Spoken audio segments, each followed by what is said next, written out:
Okay, this video is going to demonstrate using the existing IR programmer or IR remote to program, in this case, the relax3.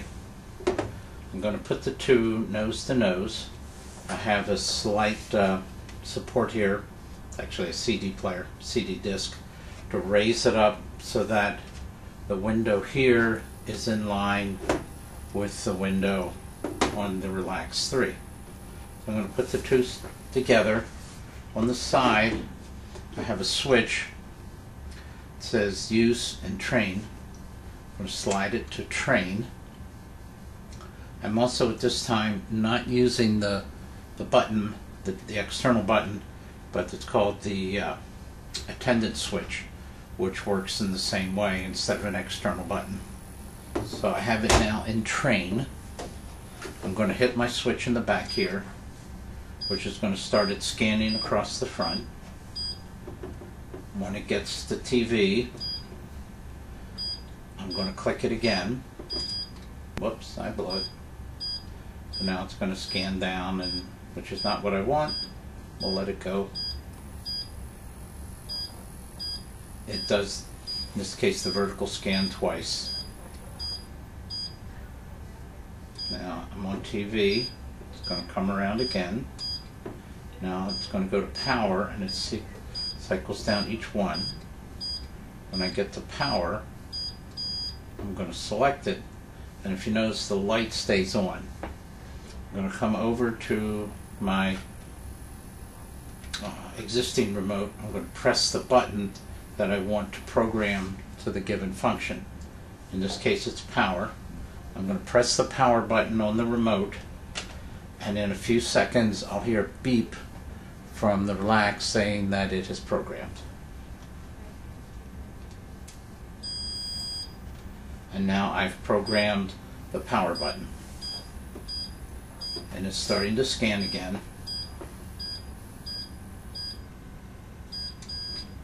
This time I've stopped it on channel plus, or channel increment.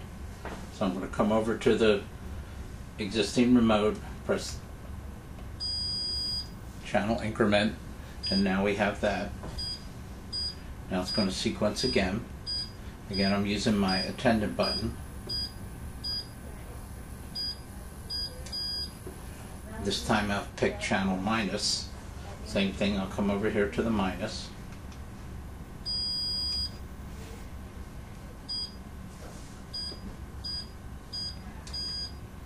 Now I've stopped it on volume up. Again, I'm going to come over to the volume up, press that. Hear the beep. Now I've stopped on volume minus, or volume down. Again, I hear the beep. Now I've stopped on mute. I'll go to the mute button over here on the remote.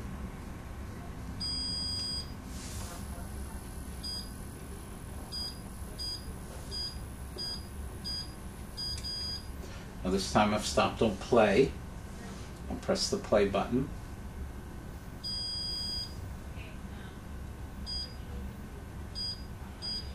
I'll come down. Now I'm on the stop feature. Come over to my existing remote, hit stop.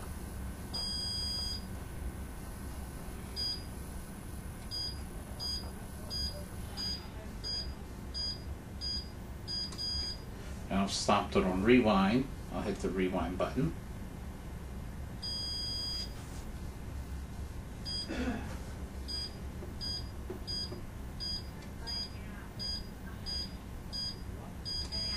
Now I've stopped on fast forward.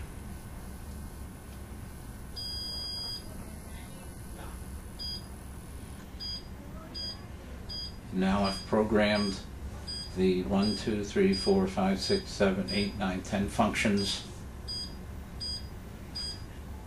starting with the information from the existing remote. I'm now have my switch on the side, which is in train. I'm going to put bound to use. And what I've done is, this is the existing remote.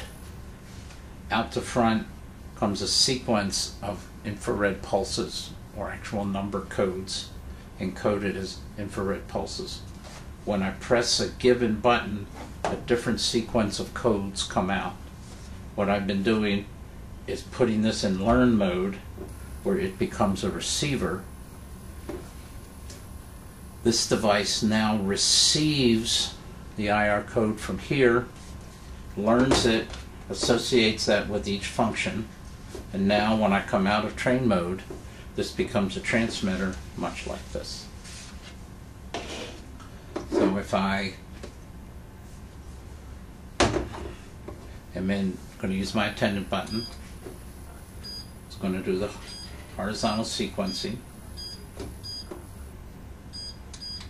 TV, power, and I might have been too slow on that.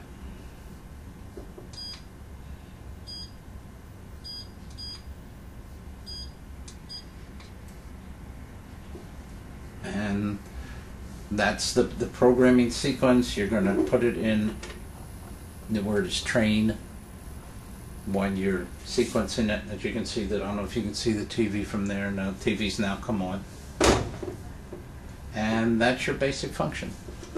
Again, I've used use versus train, and I've used the attendant button rather than the external button.